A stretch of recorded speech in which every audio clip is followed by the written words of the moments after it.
welcome once again to Crazy Comics and Stories. It's me, your charming and delightful old Uncle Rat Bastard. And at the other end of the series of tubes and wires we call the internets is Joe, Crazy Writer. How you doing today, Joe? I'm about to do something never been done on any podcast ever before. Really? I'm going to eat these crackers and then whistle. Are those saltines? Oh,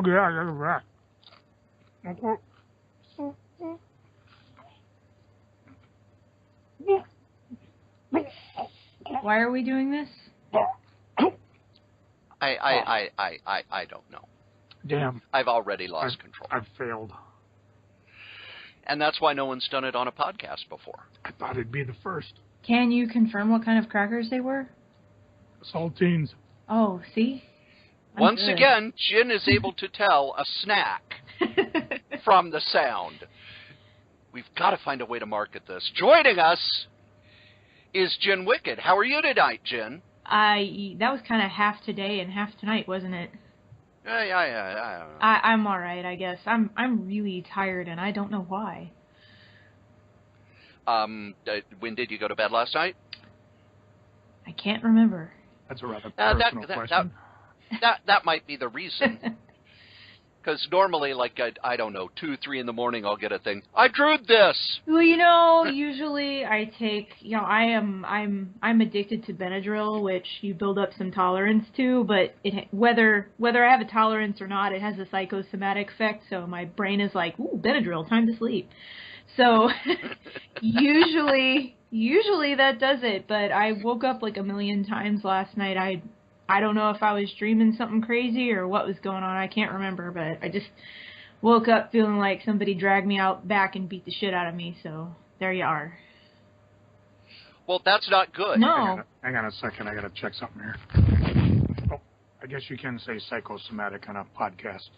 Continue. We've got the explicit tag. You guys can say whatever you want. I've given up. Fuck! See? Fantastic female furries! Okay, now that's too far, Joe. That's too far. Oh, we're talking about Zootopia tonight. Actually, we should talk about the fact that people are still sending us stuff to review. Oh, yeah. Ooh, cool. So we've got a whole list of stuff to review, but well, yes. I thought you said one per podcast. All right, one per podcast, but we've got a list. I better check it twice. So, Joe, what did you get to read this week that we should review? What did you send me? I sent links for Miami Vice Remix. That's what I looked at. And Renee. Did not look at that. Okay. You said pick one, and that's what I picked.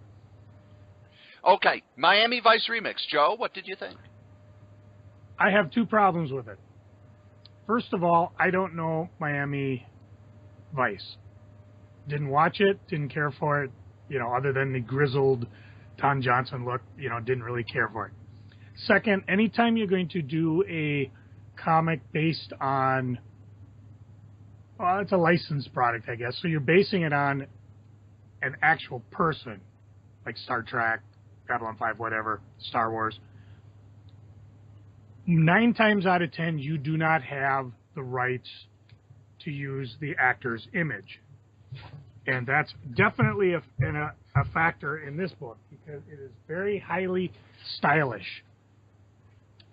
It didn't work for me because I had two problems with it, the aforementioned ones. Didn't know the characters, didn't know the situations, and the art kind of left me cold, for lack of a better word. I don't see how someone's going to pick this up and go, oh, Miami Vice. Excuse me, a little bit of cracker left over. I don't see how someone's going to pick this up and go, oh, Miami Vice, and look at it and go, what the heck is this? This doesn't look anything like the characters I remember from that TV show 90 years ago. Or was it? Yeah, about that. Yeah. We're that old. I didn't read too much into it because it didn't keep my interest. And again, that could be just because I didn't watch the TV show and that. Maybe if you come at it where it's not thinking, oh, Miami Vice, the TV show, maybe I might be able to wade through it. But it didn't work for me. And again, might be because of my preconceptions, what I brought to the table. Jin, did you read the book? I tried to. Okay, and your impression? I couldn't open the PDF. Oh, okay. Boy, the cover looks like box art from an old NES game or something. From when I was a kid. I mean, seriously, it does. Like the colors and the font and everything. It looks like an NES box art. Like you pick it up off the shelf to rent the game down at the video store. And that's not a bad thing, but that's just what it reminds me of. But I tried. I've been trying for the last half hour, and I couldn't open the PDF. We'll talk after the show, because it is password protected. I am aware of that, and I had the password, and Acrobat is like, nope. No, you have to use the special Adobe password thing that's on NetGalley. Well, it sure would have been nice for them to tell me that. Yeah. Trust or me, Jim, anybody to tell me that. It took Cory about an hour to text me through it to figure out what the hell was going on. Well, if either of you would have read the email that I sent. I did read the email. As a matter of fact, I don't was doing read it emails. long before it started, and I had to still contact you and say, this isn't working the way it should. Why couldn't Joe Casey and Jim of Food just send me a regular PDF? Because this is how they protect things from evil pirates. I'm not a pirate. I'm an artist. But they don't know that. I did read the book. I did watch Miami Vice back in the 80s. And I did not care for this at all. Jim Mahfood is an artist I have enjoyed in the past. I loved the stuff he did with Kevin Smith. I liked his solo stuff where he was doing creator-owned stuff. And when I saw that he and Joe Casey were going to do kind of a Miami Vice, and it was pitched as a reimagining with all this. First off, the art was a mess. It was too frenetic. It was too busy. As Joe said, it was too stylized, but it wasn't stylized in an 80s way. It was stylized in Mahfood's almost 90s graffiti art kinetic way that just didn't work for the style of storytelling. Joe Casey is a writer who I've always enjoyed, but this just had too much going on. Is it a reimagining of Miami Vice as kind of a parody of 80s cop shows? Is it we're taking the story about bath salts and throwing it in so that the people in Miami are zombies.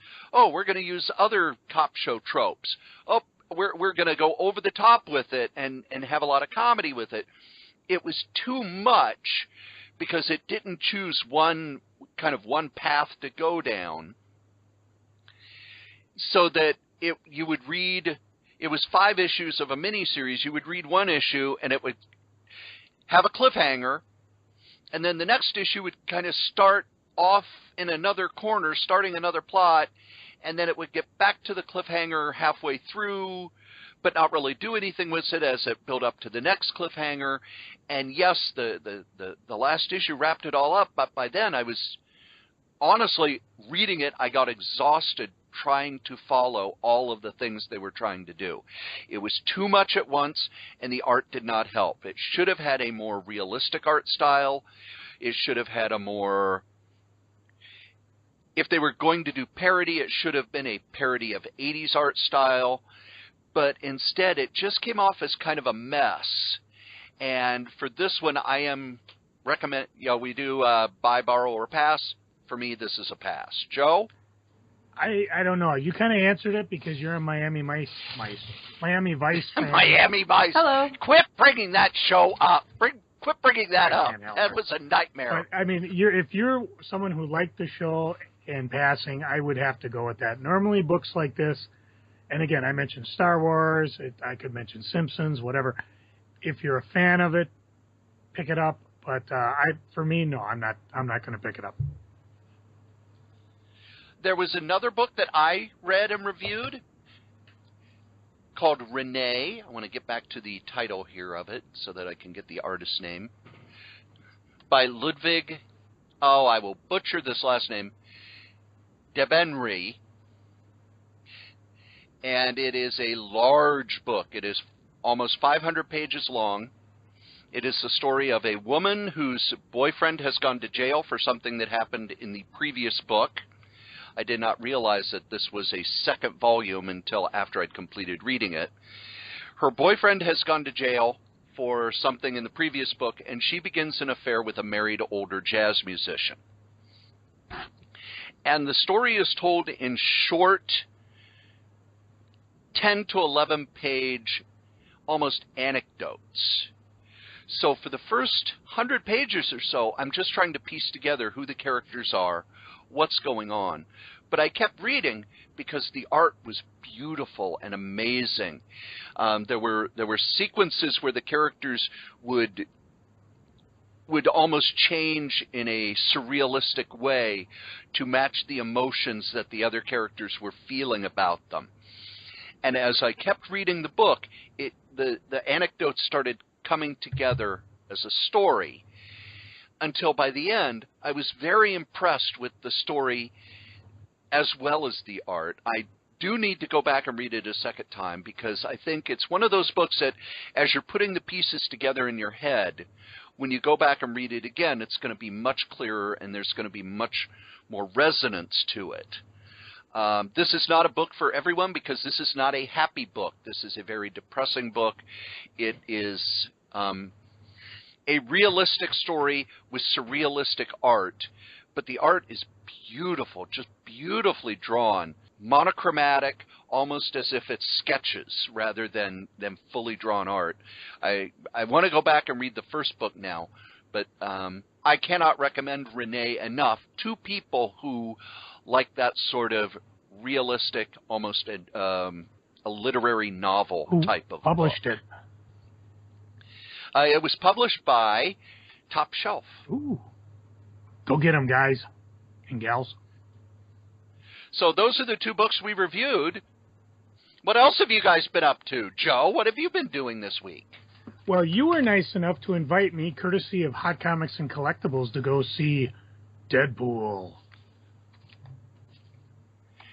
And it was fun. Outstanding. This was, I don't know what the deal was going on. I think in Hollywood, the big event was going on, but this seemed to be run mostly by some type of publicity firm, because they were double-checking tickets. On the way out, they asked what we thought of it.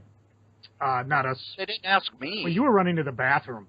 But, I kind of talked to the girls and just gave them a couple outstanding, really loved it. So I thought that was kind of fun.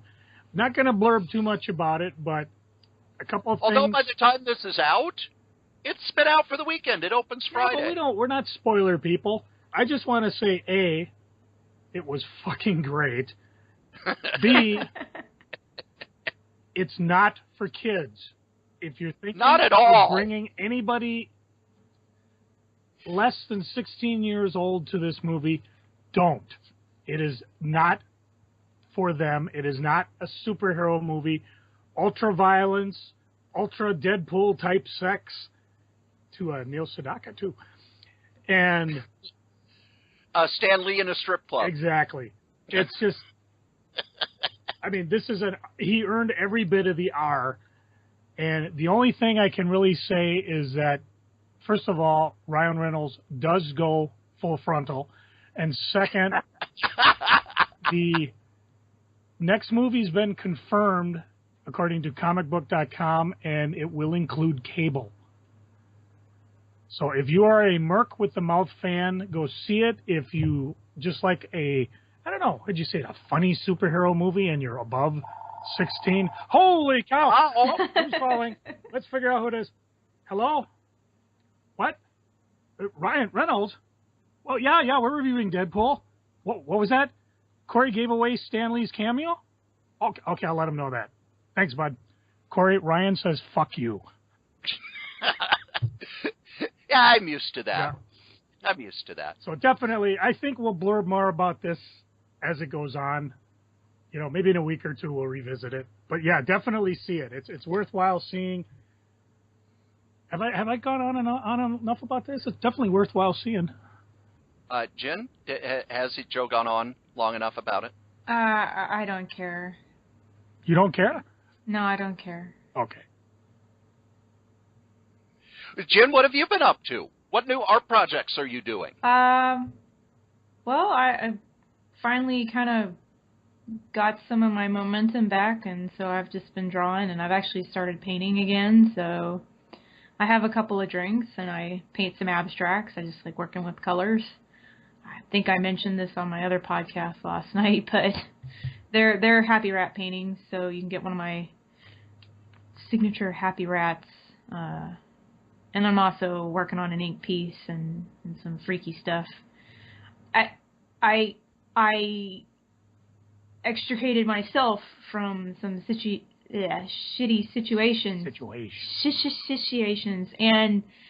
And I don't know, like the last week or so, it's like a floodgate has opened in my head because I've just got the notebook, and I'm kind of writing down things and trying to hash out ideas onto paper before they disappear, which, especially with paintings, it's like it's an image, not an idea. So I gotta like sketch it down and then I can come back to it later.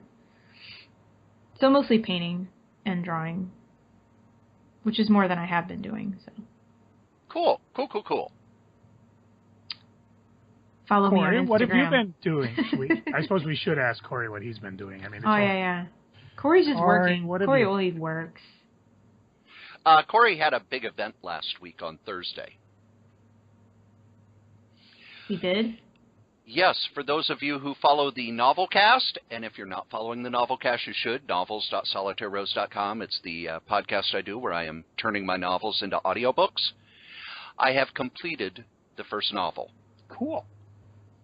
It took 10 episodes, which was a little shorter than I thought it would be, but still, 10 episodes and I have completed the first novel. I was unbelievably proud when I said the words at the end, because a lot of projects that people start and a lot of things people do, they kind of fade off. I cannot tell you how many podcasts I have listened to that just kind of, what they call it pod fading. The end?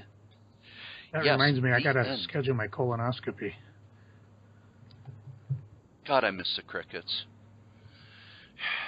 But go over to novels.solitairerose.com. The Novelcast, the first novel is done. The second novel starts in 2 weeks. It is very different. It is not a horror novel. It is a comedy novel. So with or without zombies? There are no zombies in it at all. I'm in. There are no supernatural elements at all. Okay, I'm out again. There may be sex. Oh, back in. There you go. I know what the audience know your wants. Audience. So that's what I've been up to. Cool. The other thing I've been up to is Joe's been badgering me to read Secret Wars. Badger. And that's how we know Jen's not paying attention. Joe just sang. That wasn't Secret Wars! I was laughing at this article on Facebook. What about the adorable baby otter as a rude bitch? No, it says, asshole lab rat really screwing with scientific study. Oh, yeah. And it has this adorable picture of this little albino Dumbo rat looking into like a test tube or something like, I didn't do it. He's a shithead. Read the article. I'm not reading the article. I don't read articles. Right. I don't either. I just look at rats. I just look at the headlines. So if the headline's not funny... You've lost me. Forget about it. There you go. Joe, I finally finished reading Secret Wars. Cool. Shall we talk about the Secret Wars? Sure. Shall we start with the first Secret Wars back from 1984? I suppose. I mean... All right. We've talked about it before. I mean, it's just one of those things where... I don't know if we need to cover it again. It's drawn from Earth across the stars. The Marvel Universe's greatest villains and heroes are by the mysterious and unbelievably powerful Beyonder. With the winner promised the ultimate prize, which I believe, like that $10,000 Toys R Us spree that was advertised in Lunch Comics, was never awarded. But as the battle lines are drawn, new alliances are forged, old enemies clash, and Galactus is doing something almost every issue. One among them is not willing to settle for anything less than godhood. Oh, can you say foreshadowing? Can even the combined mind of the Avengers, circa 1984? Yep. Spider-Man, the Fantastic Four, and the X-Men, same era, prevent Dr. Doom from becoming the most powerful being in the universe? The answer to that question? Not. No, they really botched it. But it was a 12-issue series. I remember reading something. What was it? Was it a toy line first and then a story, or was it the other way around? What it was, Mattel came to Marvel and said, we would like to do a toy line. And we would like you to do a comic that promotes it. And they had done research and found out that 2 words that sell toys were secret and wars. And in a burst of creativity from their marketing department, they said, we want to do Secret Wars, the toys. And Jim Shooter was the one who wrote it because nobody else in the office really wanted to write it because they didn't like working with the toy companies. Now, Larry Hama worked very closely with Hasbro on G.I. Joe, and he had a good relationship with them because he had worked in designing toys before in the past. He knew what they were looking for. But no one else at Marvel really wanted to work with the toy people at Mattel. So Shooter kind of took it as, okay, well, if somebody's got to do it, I will. Plotted out this 12-issue toy tie-in so that the characters in the miniseries were the characters that were going to be used in the toys. And Joe, you know more about toys than I do. Did the toy line, I don't remember the toy line being successful. It was not. Nope, it was, the problem was they gave them limited articulation. They gave them each a super secret battle shield with one of those lenticular things that changes, and really that was kind of lame because those shields didn't even appear in the comic strip. I think a couple of the other toys, there was, my mind's blurring, there might have been like a gigantic Ball of Doom something that... Ball of Doom. I don't know. Whatever it was, it never appeared. It didn't appear until Deadpool's Secret Wars, and then it finally appeared in Secret Wars 20 years later.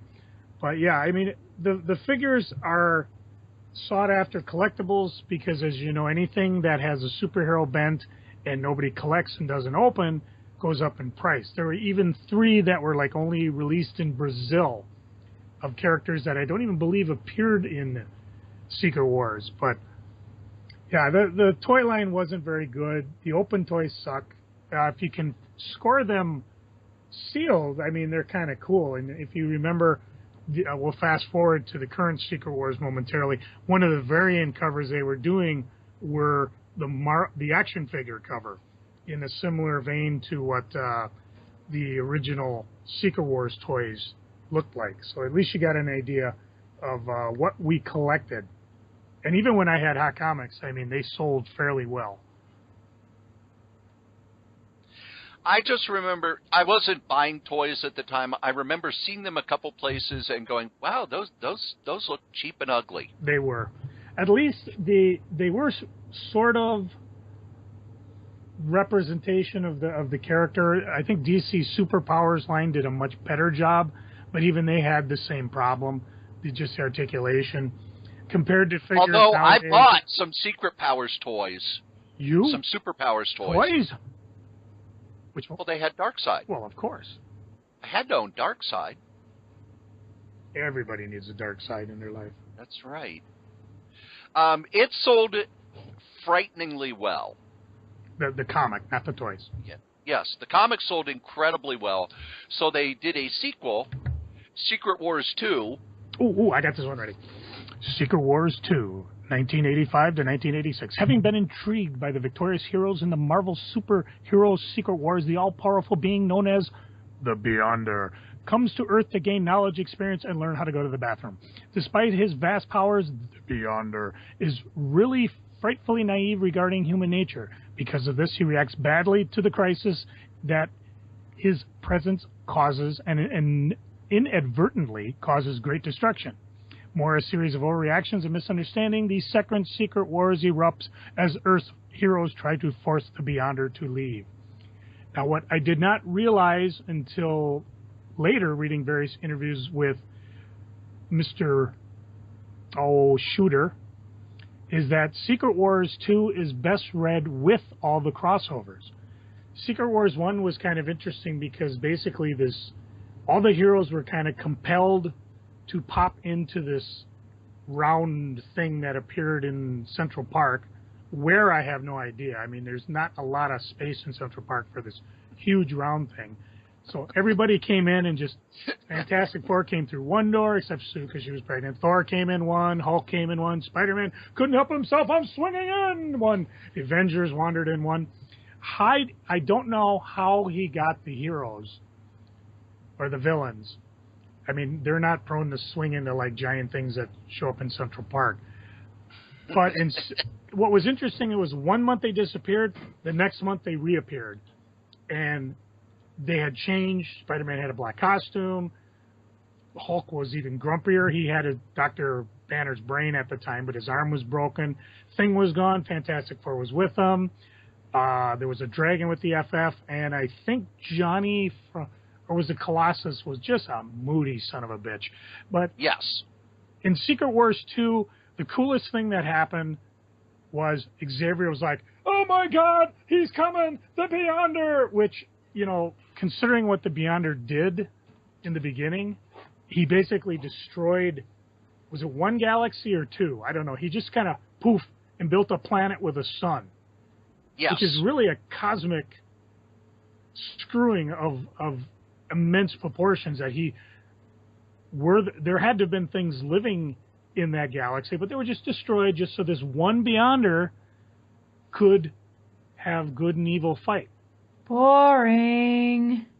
Yes, it was. Well, and Secret Wars 2 was worse. The only reason I'm bringing this up is because it ties in to the cool Secret Wars we're going to get to.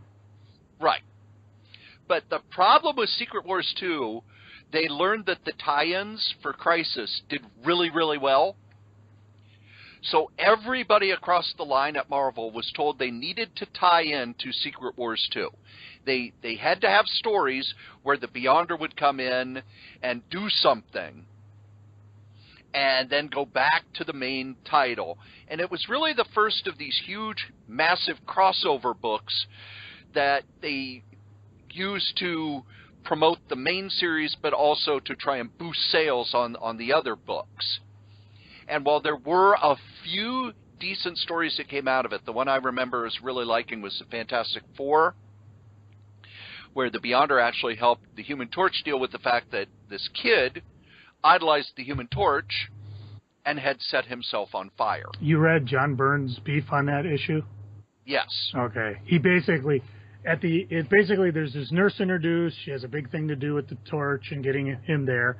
And then at the end, it's the Beyonder who convinces Torch that, no, it's not your fault, blah, blah, blah. It was supposed to be the nurse that did that, not really the Beyonder. And then when Shooter came down upon high and said, nope, this one's going to cross over, Byrne changed it and, of course, has umbrage to this day about it. Well, because, you can't let anything go even 30 years later. I personally liked the later Fantastic Four where they explained how did Doom get to be in the Secret Wars, because at the time he was dead. And this was at the time in the story where the Beyonder was just getting pissed off because nothing made sense and he was just getting ready to destroy everything.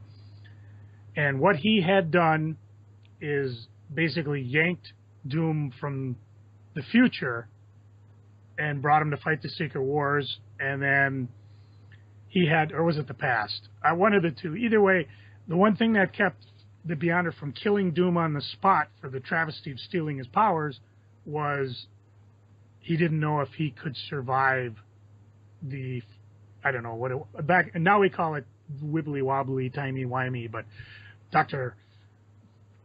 Richard Fantastic Four said, "Can you survive history itself?"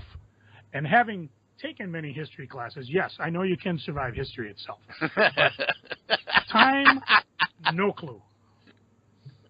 Now, I'm curious, though, because like Shooter said, if you were prone to want to read this, you might want to just pick up the omnibus. However, and I'm sure we can ask the Strode, which issues are not in the omnibus? Oh, I don't know. Because I remember when Secret Wars 2, when they started promoting it, I waited because I hated Secret Wars. By the time it was done, I was angry I had bought the book. Yeah, it was kind of a flat ending. And so I said, I'm not going to pick up Secret Wars 2 until I read the first issue. So the first issue came out at the comic shop, and I got halfway through, and I said to the local comic shop guy, I made the right decision not buying this shit.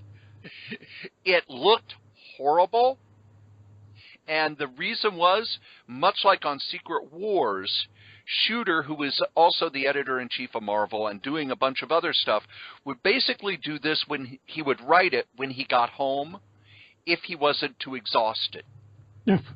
So it always got to the artist late. The artist was Al Milgram, who was basically the guy, an editor at Marvel, who also was an inker and had done some penciling. And a lot of people have a bad taste in their mouth when you say Al Milgram inks. Our pal Butch, you mention Al Milgram, and he goes, oh, I hate that guy's inking. And one of the problems was, because Al Milgram worked in the office, he would get a lot of stuff where it would be, all right, we've got 20 pages that need to be at the printer on Monday, and this would be Friday. Al, can you take care of this over the weekend? And he would have to ink 20 pages over the weekend, over a 2-day period. Make them look at least professional enough to print and go. So he had a reputation for being really, really fast, but that also killed his reputation he built in the 70s for being very good. And it was very clear as you looked through Secret Wars 2 that once again, it was, okay, you've got to draw all 22 pages of this book and you've got a week. It's an incomprehensible mess. There are tons of stupid stories, especially the one, and I'm sorry if someone has a fondness for it, where Spider-Man teaches the Beyonder to take a shit. That was in the regular series. There wasn't a crossover, I believe. That was not just bad, it was stupid. I don't know, Cory. Would you know if you were a godlike power and you got turned into an ant, would you know what to do? Joe, one of my favorite writers in the world, Elmore Leonard, has a rule about writing. You know what that rule is? You know all the stuff that happens in your life that's really boring and doesn't drive the story forward? Don't write it. I didn't ask if he did it. I asked if you were to do it.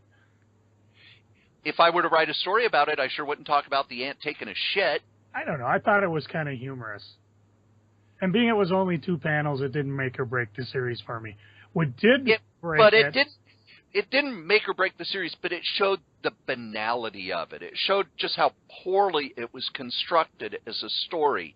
You've got a grand cosmic being experiencing life on Earth, and it's not anything more than superhero fights and dopey jokes. And again, I will say the problem is that there's this particular reading order you need to read it in. And if you pick up the omnibus, you can probably do that, with the exception of Micronauts number 16, because they don't have the rights to that anymore. So pick that issue up, pick up your omnibus, and like we talked about, go sit in the crapper, learn how to do it. Yeah, if you read Avengers The Crossing and thought, I haven't read something shitty enough yet, go pick up Secret Wars 2. Joe, did you read Secret Wars 3? Is that the Bendis one, or was that the Fantastic Four? That was the story in the Fantastic Four that took the Beyonder from this great cosmic being to, oh, no, he's a baby cosmic cube. And the reason he's a baby is because he come from this dimension where the Beyonders, plural, lived. And as they were going from reality to reality, they got to a reality where it was just all white. The reason why is because Donald Trump's greatest dream. We can't perceive the Beyonders. And I believe, didn't they undo that? Well, it's gotten even more convoluted in that there was a Secret War series in the early 2000s, but there was also an issue of the Illuminati where we found out that all of Secret Wars 2 really didn't happen the way we thought, and they created a alternate counter-Earth dream sequence that the Beyonder was trapped in, and... Hello. I'm in this episode. Jin actually shows up during the nerd talk. Yeah. I'm amazed. Must have run out of booze. It's really cold in here. No, I can't drink. I'll just fall right asleep on the desk. It's getting colder. It's going to be like sub-zero tomorrow. Oh, really? Yeah. Oh. But my thing about the issue of the Illuminati that explained away Secret Wars 2 is the explaining away was even more convoluted and messy than Secret Wars 2. And even Bendis himself has said, yeah, you can ignore that. That's okay. I think our good buddy, what's his name? Hickman. He took care of it. Yes. Now, Bendis did do a Secret Wars series. Oh. Hello? It's him again. Hang on. Hello? Hello? Yep. No, we stopped talking about Deadpool. I need a no nap. worries. What? Okay, I'll tell him that. Cory? Yeah. Ryan says fuck off. And? That's all. Okay. Jin, you say you need a nap? I need a nap, yeah. Shall we wake you up when it comes time for freaking and geeking? I haven't got anything. I don't even know why I'm here this episode. I couldn't open the comic to review. I thought, for once I'm going to read this thing and participate. And then I couldn't open the fucking file. I can't even drink cuz I'll just fall asleep. I'm slacking on the job. I've let Joe sing at least twice now. Only once. No, only once? Yep. Give it time. and there you go. Shut up, Joe. Is on my side. And I don't even have a freaking or a geeking. Oh man, that sounds like a freaking to me. I'm just tired and cold. Well, I'm sorry that you're tired and cold. If you want to go take a nap, that's okay. We enjoy having you on every episode. No, it's okay. I'm just going to sit here and suffer while I try to stay awake through all this boring what the fuck you're talking about. By the way, listeners, the boring what the fuck is why you tuned in. Yes. So thanks. No, they tuned in. Thanks. Enjoyed that. I know. My episodes get the most views. True. Yep. Can't argue with that. If this was a TV show, it would be for your lovely face and they're smoking hot tuning pod. in for my what? Sultry voice. He gave you a compliment. I'm a little uncomfortable right now. Me too, but it's because I'm not wearing pants. So Brian Bendis' Secret Wars did not have anything to do with the Beyonder or cosmic stuff or anything. It was an espionage book. With Spider-Man? Spider-Man was in it, but it was mostly a Nick Fury book. There's more than one Spider-Man? Yeah, we're coming. Oh, God. Don't even start. Who's Nick Fury? Samuel Nick L. Jackson. Fury?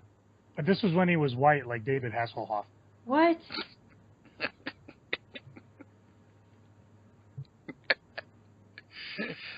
Nick Fury was a sergeant during World War II who later showed up. Oh my God, in I the didn't 60s, want you to actually answer that. who later showed up in the 60s as Marvel's version of James Bond as Nick Fury, Agent of S.H.I.E.L.D. As the time went on, and it's like, you realize, of course, that Nick Fury would be in his 60s now, they invented this thing called the Infinity Formula, which kept him young forever. How convenient. Of course, it's comics. And then, when they started the Ultimate Universe, they were using different movie actors as kind of templates for characters. So in the Ultimate Universe, Nick Fury was African American, drawn like he looked like Samuel L. Jackson, because Samuel L. Jackson, big comic book fan. Marvel movies start, guess who plays Nick Fury? Samuel L. Jackson. So we have now had a huge convoluted story so that Nick Fury is now African American, and the original Nick Fury is now the Watcher, a cosmic being. Actually, I thought, didn't they bring they said it was Nick Fury's son? Yes, it's Nick Fury's illegitimate son. It wasn't in Secret War. Never knew anything about. It wasn't Secret War, though. No, it wasn't Secret Wars that did that. How does anyone remember all this stuff? Because I'm a nerd. It's like a soap opera, you know. You just you care, you care. I was going to say the last time we actually saw the Beyonder, I believe during the second Secret War, he was hanging out on Ceres, the dwarf planet of the asteroid belt. Or you could say he was hanging out in Superman 28, where he, you know, he was actually Mr. Mitsaplex and just kind of disappeared, calling himself Ben DeRoy. So that brings us to the current Secret Wars, which ended everything. Well, it took a while to do it. I mean, Hickman had New Avengers and a run of Avengers to tie all this stuff together in a first, we don't know what the hell's going on, and by the time we did, it was way too late to do anything about it story. It seems, and of course, this is like major spoilers, the Beyonders, remember that single white panel from Fantastic Four? They got a little bored. So they killed every godlike being in the Marvel Universe, including the Living Tribunal.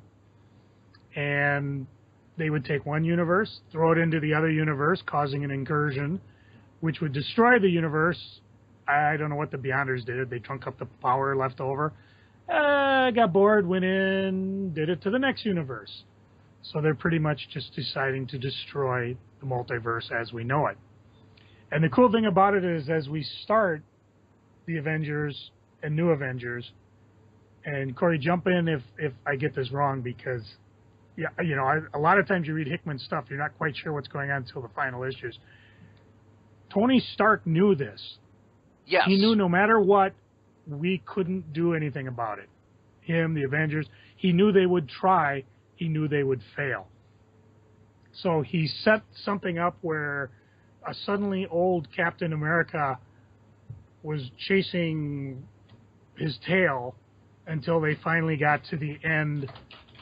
And at that time, I think Cap had it out with Tony, you know, telling... by the way, I think that's Jin typing, asking someone to rescue her from this podcast. Oh my goodness. Is it ever going to end? No, because it keeps going on and on, because we haven't even gotten to what we're talking about. This is just the prequel. When are you going to start talking about Comic-Con? That comes later. Because actually, at the Deadpool showing, we got word that there's a Blizzard World Minneapolis, which is a show. I saw that on Facebook. Saturday, February 27th, 10 a.m. to 4 p.m. It's at the MTS High School Gymnasium, 2872 26th Avenue South in Minneapolis. Facebook.com/Blizzard World Comic Con. Free admission if you wear a costume. Otherwise, it's $2 for kids, $3 for adults. Underground artist and creator Mark Bode will be there. Toys, games. Mark Baudet, who is the son of Von Baudet. Toys, games, action figures, prize giveaways, dozens of local comic creators. So check it out.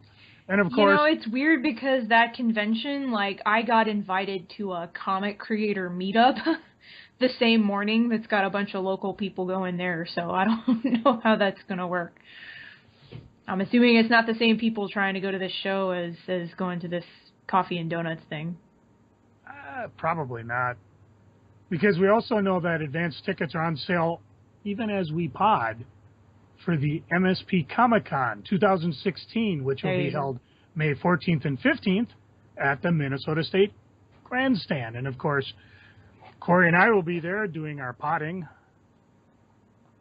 Is that even a verb? Podcasting.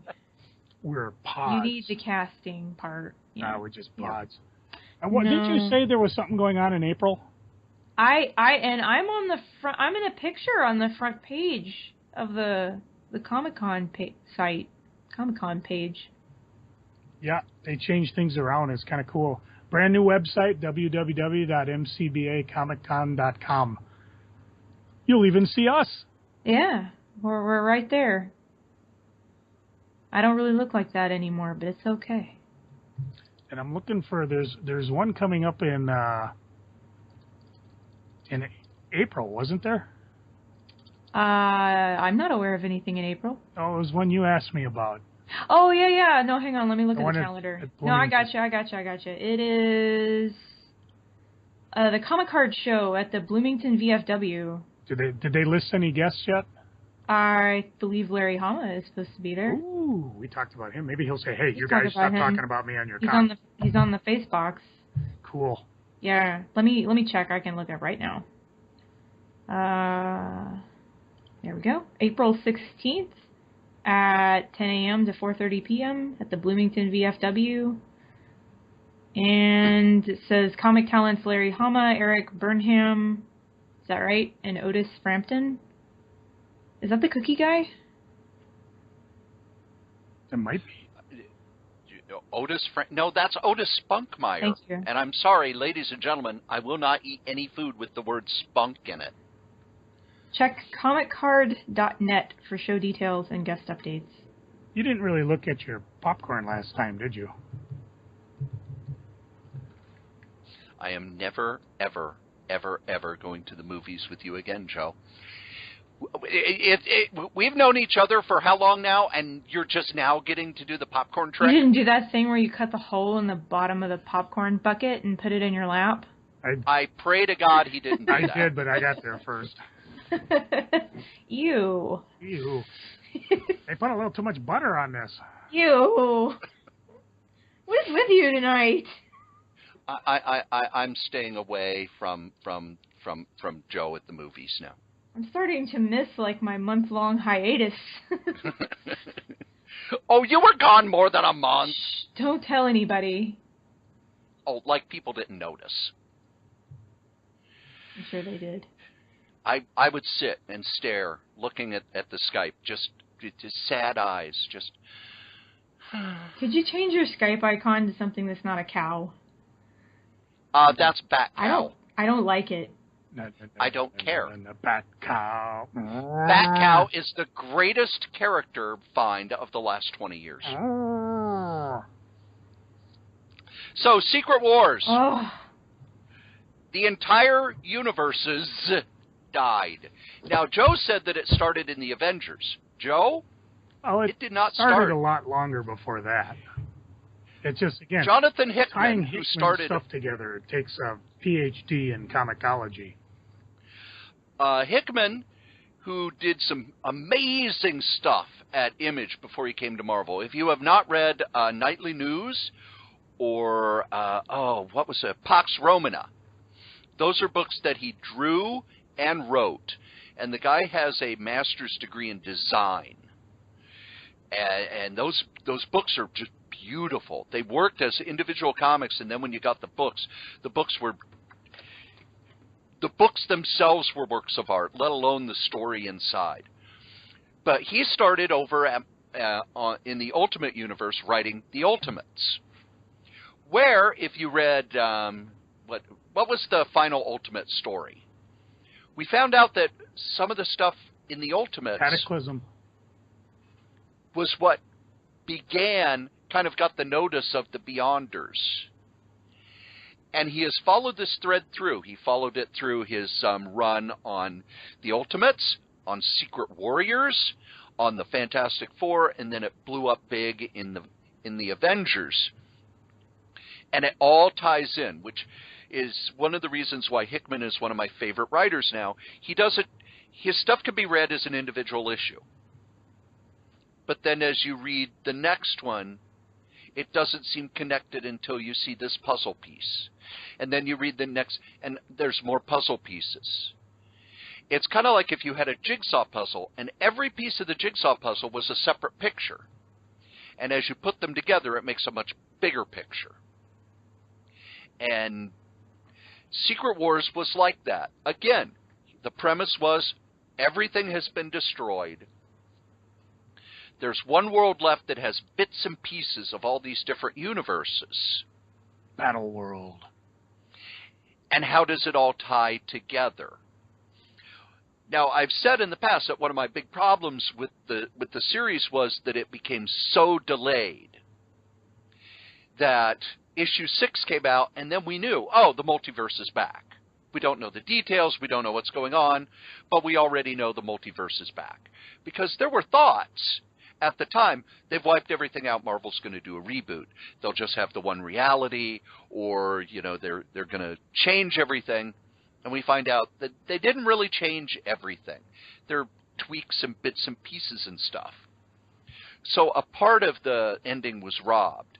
The other thing about Secret Wars was it was supposed to be an 8-issue series, and they actually had to take the last 2 issues and turn it into 3 because it was too big.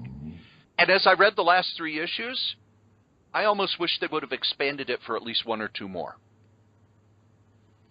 Because there was just too much story going on at once. The art, here's the one thing, Joe. I love me some Alex Ross. I think Alex Ross is amazing. There's very little Alex Ross has done that I haven't loved. I didn't like his covers for the Secret Wars issues. See, I picked up the aforementioned action figure covers, except when issue 9 came out, because I wanted to read it right away, I picked up a Fred Hembeck variant, which I believe had Deadpool trying to shove the Beyonder back in the door saying, no, we don't need you. Not this time. No. So I was lucky because I was able to get up and rush to the source and pick up the action figure covers on the shelf. Did you read Secret Wars 0, the Free Comic Book Day? Yes. What I liked about that, and I think I blabbed about it before, was it was kind of a setup for Secret Wars. And, of course, this was during Free Comic Book Day, way before Secret Wars started, actually over a year ago.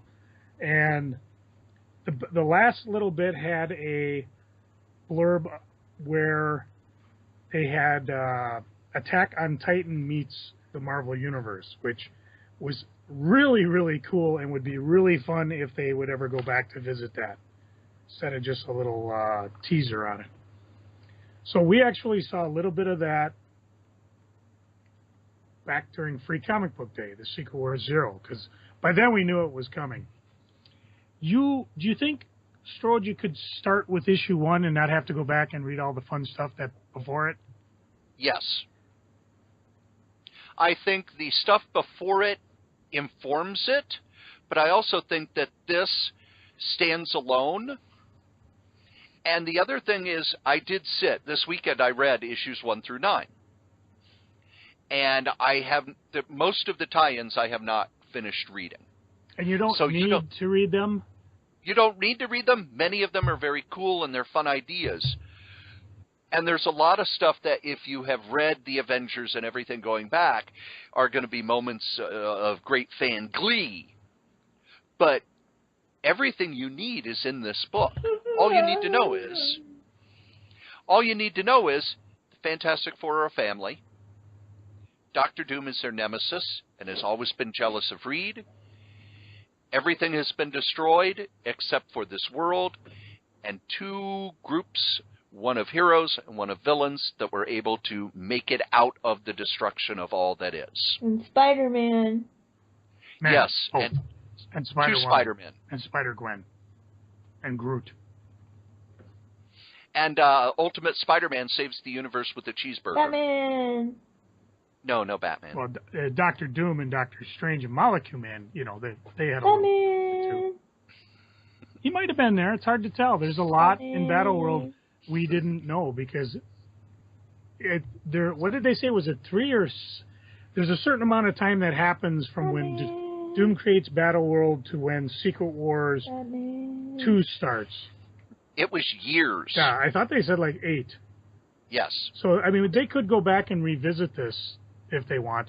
The cool thing about the crossovers is that they went and they took different concepts that probably should never come back again. Age of Ultron, the Marvel Zombies, the Korvac saga, and just brought it out. For whatever reason, Doom just slammed this stuff together and ruled it as God.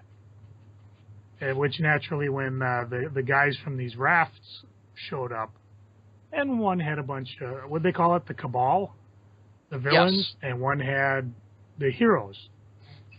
And as you read Secret Wars, you discover the things like what the heck's going on like we do. There's a number of MacGuffins that happen. The two I can think of is like when Scott Summers, who has the Phoenix back in him, basically just gets snuffed by Doom right away. You're thinking, oh boy, there's going to be a gunfight. Nope. Same thing like when Thanos confronts Doom, telling him, you haven't been a god, which is really dumb because he has. He already stole the powers from a Beyonder once. Now he has all the Beyonder's powers. Yeah, but Thanos didn't know that. Thanos was dead at the time. Well, he got better. He did. Our Infinity Gauntlet makes a guest appearance. Now, what did you think of the ending of it? I'm trying to think of the best way to put this. There's a lot of online conspiracy theory stuff about how, they did this because the Fox movie rights and this and on and on and on. And I'm just going to say, for all the people who say they're not creating new X-Men because of the movies. Sure, they're not. Have you been reading the goddamn X-Men? Because all 27 of them? They're creating new characters all the time. What it is, and I talked about it a few episodes ago, Fantastic Four, no matter what they did, it wasn't selling. They put Miller and Brian Hitch on the book, and it didn't sell. They put J. Michael Straczynski on the book, it didn't sell. No matter what they did, the book just didn't, it never got above a certain level. So what Hickman did is, this was kind of how he wanted to end his Fantastic Four run. And they said, wait a minute, let's blow it up. Let's make it bigger. Let's make it this Secret Wars thing. I think it's a very good way to kind of take the Fantastic Four off the table for a while. And then when someone sends in a pitch that works, bring them back. I don't know. There are these cats named, Jack Lee and Stan Kirby. I don't think they could even bring the FF back to the way it was. Not the way it was, but much like with Thor. They took Thor off the table for a while, till they got a good pitch and brought the character back, and he was much more successful than he had been for a long time. I think with a lot of these long-running properties, you got to make people miss them. I'm going to use the X-Files as an example. Last 2 seasons of the X-Files, the ratings weren't that great, and by the time it went off the air, nobody really cared. The movie, they did a movie a few years after. It flopped. They have brought the series back, and internationally, it is breaking ratings records. It's doing okay here in the States, but overseas, it's getting huge viewership. It's a huge success. Why? We missed it. You got to make people miss something so that when you bring it back, it's a big deal. How did you like how they dealt with Miles Morales? I am still unsure. Well, of course, that Spider-Man book hasn't hit yet. Right. And for me, there's a problem in that he's going to be called Spider-Man as well. And one of the things that was very interesting about the character was he was in a world where Peter Parker had died. And then they brought Peter Parker back, and they didn't quite explain it, and there was going to be a mystery there, but oh, wait, the Ultimate Universe is gone. There's Jin typing away to try and get more help. The hell's an Ultimate Universe? Send caffeine. I actually thought it was kind of elegant the way they come up with it, because just a little throwaway comedy thing from early in the issue pays off. Yes. So I like that. I like the character a lot. I'm excited about him being in the Marvel Universe. I actually wish they would give him a different name because now we have... It's like you're speaking another language. There's all these words, and they don't make any sense. Let him keep the same name. It's not that big a deal. I don't know. There's Spider-Man and Spider-Man. I know that one. Did you know that Spider-Man is a 14-year-old African-American Hispanic kid? I think I saw a picture of that on the internet. Okay. Is he gay? Oh, and no. You're on the wrong internet site. Oh. Oh, and he's also a guy in his early 30s who owns a multinational corporation. Is that one gay? No. Yeah, I thought probably. there was a gay Spider-Man. The way he treats women, he probably is. Maybe I've just been on Tumblr too much lately. You've been reading that very well Millennium from DC, one of the two. Although Deadpool, he's not straight, he's not gay. He's what they call omnisexual. Yep. What does that mean? Anything, anywhere, anytime. Yep. That electrical socket looks mighty cute. It's been winking at me. I think there's a spark between us. Should I watch that movie? Oh, hell yeah. I don't know anything about it. Don't worry about Doesn't it. matter. Doesn't matter. Yeah, you do. You've seen an X-Men movie. I saw one. No, I saw two of them. Like a long probably, That's all that that was too many that you need to know to enjoy Deadpool. No, you need to know who Wolverine is so that the Wolverine jokes. No, it was Well, one I know joke. who Wolverine is. Come And you on. got, and you There got you the, I think everybody knows who fucking Wolverine is. Like which even is funny me. because when I had my comic shop, nobody knew who Wolverine But like, name 3 comic characters. Batman, Superman, Batman, Wonder Spider-Man, and Wolverine. No, fuck Danger Superman. Mouse. I said it. Danger Mouse is alright. That's a cartoon. It was in comics. It was a cartoon. Oh, ick. You know who's not a cartoon? It worked.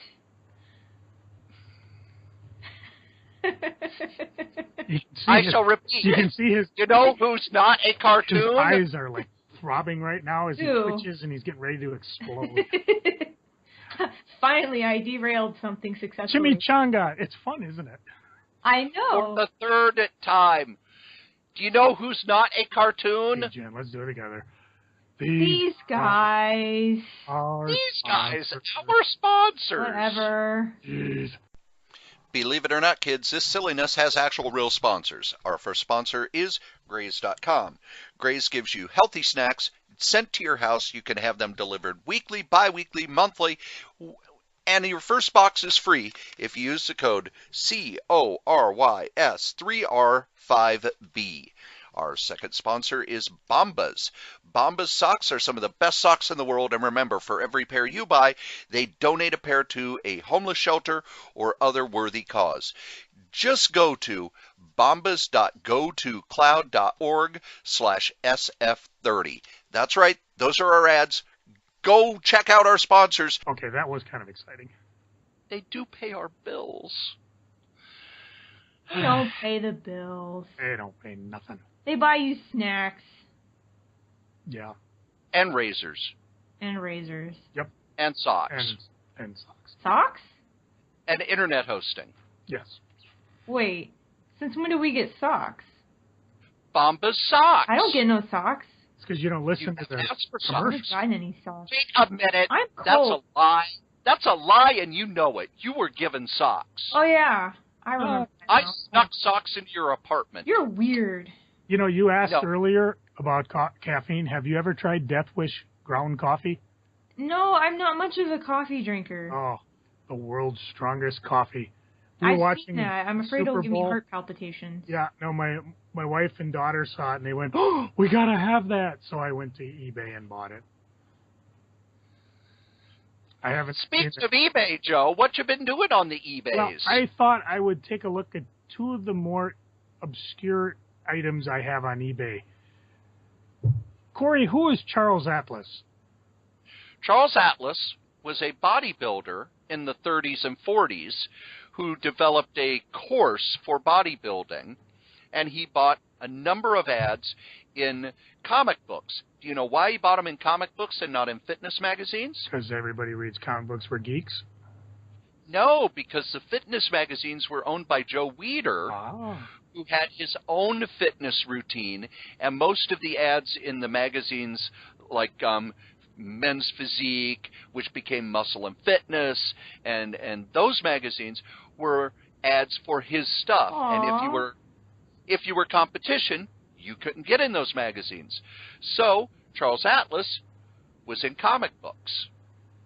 Cool. Well, if you're interested, I have 4 Charles Atlas stickers from Dark Horse. They came out. They're about half a postcard size, and I have the whole set.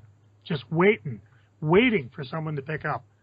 And if they do mention they heard it on this here podcast, of course, I'll send them something from my vast accumulation of stuff.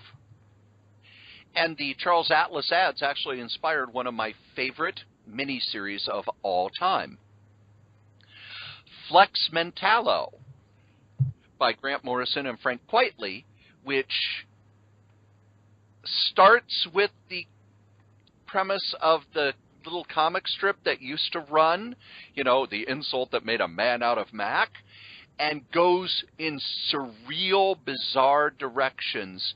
And it's one of those books that you can read and you find something new in it every time. Frank Quitely's art is utterly amazing. I wish the man would draw more. But it's Grant Morrison, so I love it. Joe, what's the second weird thing you've got on eBay? I have a single, and of course, as you know, as my computer is wont to do, it likes to just randomly freeze up on me. I guess it's okay for something that's 6 years old. Oh, I feel bad for the 6-year-olds. You should. It's a Blue Man Group I Feel Love CD, which includes, it's when they did it with Venus Hum, and it also includes the video. And it's out of print. It was released in 2004, and as I'm wont to do on everything on eBay, I like to have the lowest price possible. So if you're a Blue Man Group fan and you never picked yourself up one of these, come get some. The Blue Man Group has never been in comics, have they? I don't think so. Okay.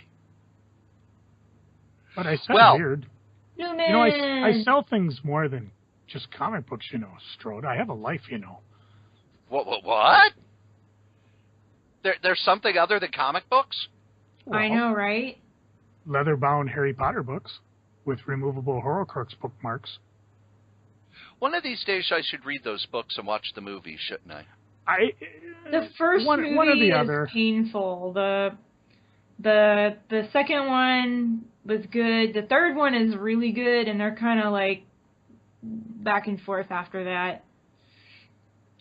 I never read the books, but the movies do have Alan Rickman in them. Yes. See, I just went to see the second movie because I was trying to get in some guy's pants, and he liked Harry Potter, and we're watching it. I'm like, yeah, whatever. I watched this. Said that, Jen. I watch this dumb shit, so I can get lucky or whatever. And then like Alan Rickman was on the screen, and I'm like, hello, I'm paying attention. I didn't know this guy was in this movie. Harry Potter fan, the rest of the way out.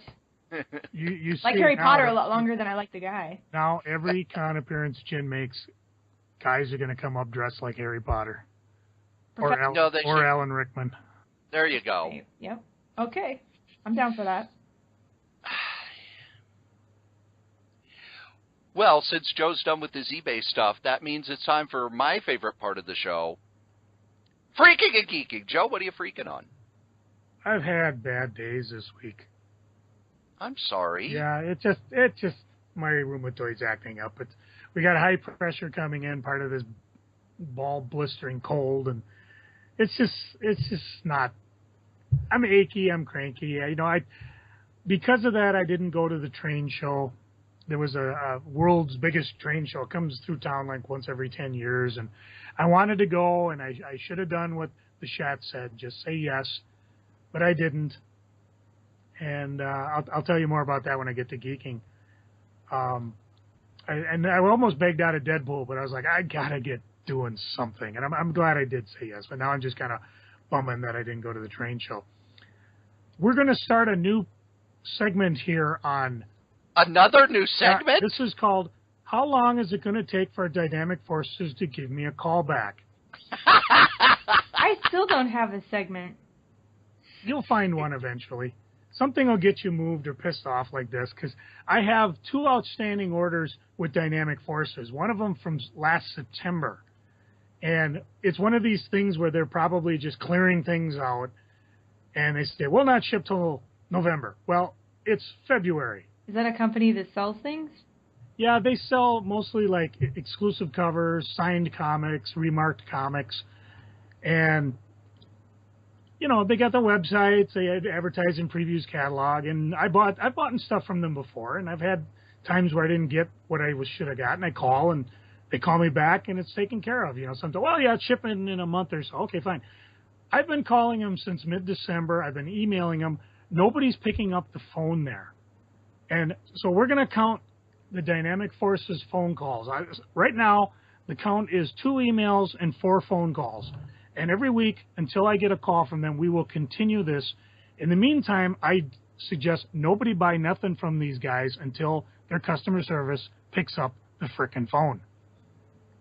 That's pretty much I'm freaking on. Jin, what are you freaking on other than not having anything to freak on? There was a blizzard. Oh, Dairy Queen's open? Woo-hoo! There was a blizzard, and I had to move my truck because of the snow plows, and my truck got stuck in like a foot of snow. Do you have 4-wheel? No, and nobody was there to help me, and I tried to call you, and you didn't answer. And I was in the truck for like an hour, and I dug the truck out with a shovel, and it still wouldn't move, and I had to find a guy down the street, and I said, can you help me, please? I'm from Texas, and my truck is stuck in the snow. And he said, well, this winter is going to be a pain in the butt, eh? And he hooked, and he hooked. So he came down from Canada. No, he sounded just like that. And he put a strap on the back of my truck and pulled me back like 2 feet. And I drove away. And I am aware this is a repeat story from another recording, but it's worth repeating for another audience. Because now we are keeping score. Winter 1, Jin 0. There's your segment. Jin versus Winter. Well, you know, I was fine until I got stuck in a snowbank. Cory, what are you freaking on? I feel obligated to ask that. Yeah, I know. He gets cranky otherwise. His eyes bulge. He starts twitching. No, it's fine. That's fine. It's just fine. I can always record it and edit it in later. Boring. I'm looking at the like previews. Oh, more comics. Someone just sent me something. Hold on. Ooh. Oh, now who's playing around on the computer while we're supposed to be recording? I know. He thinks it's he's us. Okay. It's okay. No, it's not okay. Nope, it's not. Yes, it is. It's not okay at all. I would say nice. Because someone's sending me something Joe, why here. don't you sing or something? Hit that bitch in her throat, then just kick her knee out and kick her head off the shoulders like she was trying to make a goal in the Super Bowl. What are you reading? It says, ladies, she grabs you and says, he's mine now, what do you do? And I'm reading all the wonderful comments that follow it. What are you reading? I don't know, just some dumbass thing on Facebook. What are you reading, really? It was either that or a video of Fat Elvis. What are you reading, Joe? Let's see. Astonishing Schools of Gifted Nerds. Joe, stop reading stupid shit on Facebook. Isn't that what Facebook's for? Cory, are you going to feed the audience in what this wonderful interruption was, or are you just going to edit it out like you normally do? No, you better not edit it out. Yeah. I'm not editing it out, but someone is sending me a file that I need. Why do you need a file right now? You're talking about important. Freaking. You know what I'm freaking on? You reading files while you're... Yeah, regardless how big or bad you are, there's always one woman that can see right through you. Sorry, I'm still reading the same thing. You guys keep it up, and I'll add this person to the goddamn call. No, you're not. I was looking through the previews and looking at the Marvel stuff. Everything's crossing over with every fucking thing else. Boring. Yep. You like the Howard the Duck? Well, you're going to have to read Squirrel Girl and Guardians of the Galaxy and something else. You like the no matter what it is, everything's crossing over with everything else. And didn't we learn our lesson in the 90s, people?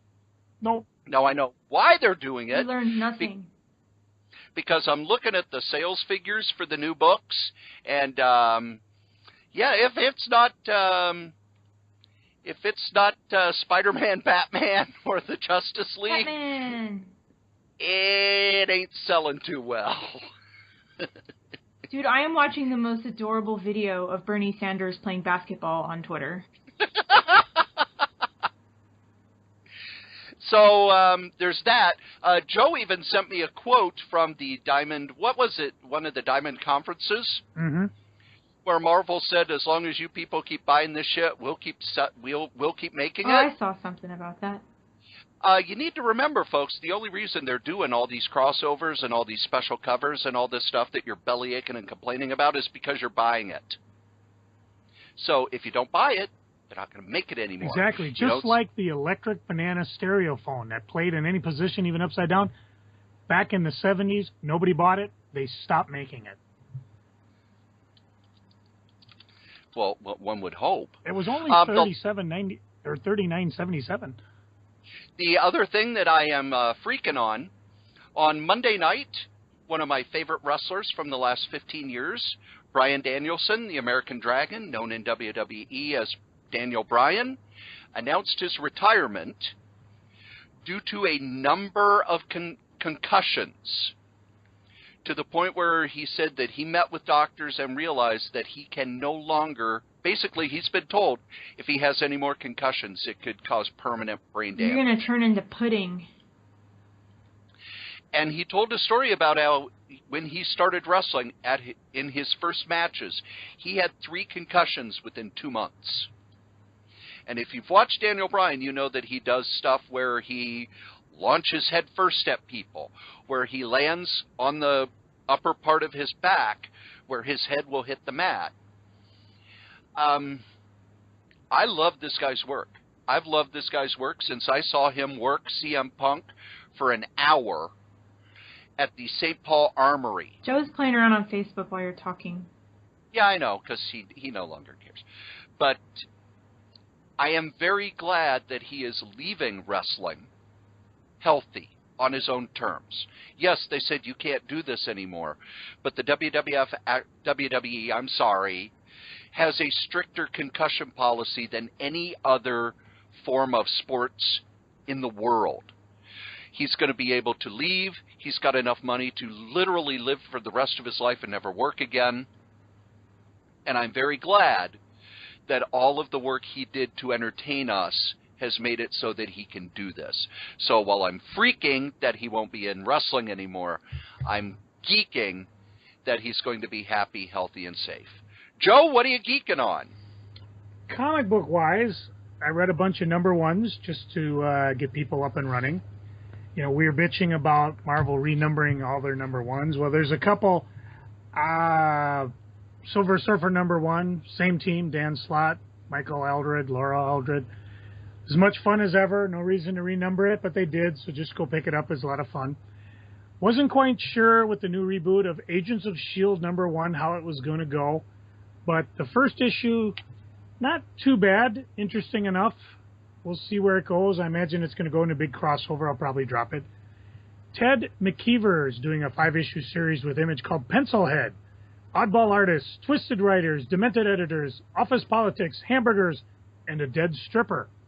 It's a mostly true 5-issue series about the whacked-out world of comic books. And as I'm reading it, I'm assuming it's all fictionalized, but it's kind of curious to see what stories were real and what weren't, and I'm pretty sure he won't be explaining it one way or another. I picked up for a discount through Discount Comic Service, issue number 1 of The Wicked and the Divine. How the hell did I let this one get past me? Fantastic. I urge everybody, run out. It's in graphic novel form. Image has one of their Image First. Take a look at it. Give it a shot. Very clean art style. Compelling story. You know, I often wonder, you know, where all the artists went that have the clean lines and the good inking. Well, they're going over to Image. Then again, everybody's going to Image. Ted McKeever's, I mean, his was real stylish, but still a lot of fun. I love Ted McKeever. A lot of I love press his work. was given out to this next book from Valiant, Faith #1. The reason why is Faith is a superhero, but she is not your archetypical superhero body. Oh my god, I tried to read that shit. Oh, you saw it? Yeah, I've seen it, yeah. Read through it. I don't read Valiant, but I may have to pick with this one for a little bit. It wasn't too bad. I made it like 5 pages in and was like, no. I made it through. I was just curious to see where it was going because those first couple of pages were rough because they're basically setting up her world and giving you quick introductions of everybody. And even I was kind of, okay, but I got to get through the rest of it. Once they got past all that crap and started getting into her doing her superhero stuff, it got a little more interesting for me. I actually picked up, and I didn't realize it at the time, a source cover variant. I was just happy to see a #1 because I'd heard it sold out, and eBay's got 1.5 tons of various variants you can pick up if you're so inclined. So I enjoyed it, so I'll pick it up. I picked up me a library card. Haven't had one in over 20 years, but I figured, what the heck, let's check it out. First book I picked up, I haven't read it yet, Star Trek, the original series, Serpents in the Garden. Basically, Kirk revisiting the planet where he was, I think it was the one where they had to introduce guns because the Klingon introduced guns, and there was Mugati and a hot dancer who seduced Kirk and his friend and whatever. But whatever, I dig Star Trek, and I always forget about the library. While it's not technically free because it's covered by my tax dollars, it is free because now I can read it and return it. Cory, I done got me a no prize. Really? Yep. It was $30 off of eBay. Oh, okay. Yeah, it was 1960s, 70s circular no prize. Apparently a lot of unused ones have been popping up. Most of the people are asking $50-$60 for them. And there's a couple ones that they were doing in the 80s that are even more rare. But I figured, what the heck? I had a little eBay money burning a hole in my pocket, so I picked it up. I also picked up that Secret Wars #9 variant, the cover. And my daughter had me pick up a CD called Panic at the Disco, Death of a Bachelor. Panic at the Disco is the group. I don't know. Whatever. Makes her happy. Now, as I said, I didn't go to the train show. Do you know why, Cory? Why? I recorded Solo Joe #2. What? Soon to be given to you so you can drop it shortly or within a week after of this episode. For this particular episode, I sat down with my daughters, couldn't get my wife to do it, and talked to them about what it was like growing up with Daddy owning a comic book shop. And Cory, you're in big-ass trouble. That's all I'm going to say. You're going to have to listen to Solo Joe 2, hopefully dropping shortly after this here podcast. As we speak, I'm going to edit it. I promise I'll curb the sound bites, at least till after the interview, and then I'll probably add some extra things, because we only talked for about 30 minutes, and it was kind of fun. And then after we turned off the thing, the girls were like, oh, I should have talked about this, I should have talked about that. And I was like, well, save it, and maybe we'll revisit it in a while. Jen, what are you geeking on? I've been going through a tough time lately, and I just have some awesome friends. So, that's awesome. Not awesome enough to pull you out of a snowbank. No, I know, right, Joe? Actually, you got to send me your phone number, because I think Cory texted me, wanted to know where I was. I tried to call you. I tried to call you, and you didn't answer. I was probably. But other than you, I mean, Cory keeps buying me food because he's a goody two shoes. Yeah, he does. Because I'm seriously I'm like running on a shoestring budget here. He even bought me some pretzel bites. I felt bad, so I gave him $2. But I had some of my friends. I've been wanting this is silly, but I've been wanting one of those vintage metal letter trays for my office to put my work notebooks in, because I have 3 or 4 projects, and I keep the notepads and papers and stuff for each project in a tray. And I left my old ones back in Houston, so somebody surprised me last week with a letter tray they found at a thrift shop for a few dollars. And then Cool. I have another friend who collects pencils and pens. And so we were hanging out, and he's like, I made you something. And I'm like, oh, yeah? And he gives me this little box, and I open it up. And it's a mechanical pencil that he made. The catch is that it's made out of, like, parts from at least 5 or 6, different pencils and pens. So he basically disassembles mechanical pencils and pens and then reassembles them into new pencils and pens, which I just seem to attract strange people to me. So the grip on it's actually made out of a cap from a marker. That's pretty awesome, in my opinion. I'm getting revenge on you guys for all the comic chat. I didn't want to do it, but why did Mozart kill all his chickens?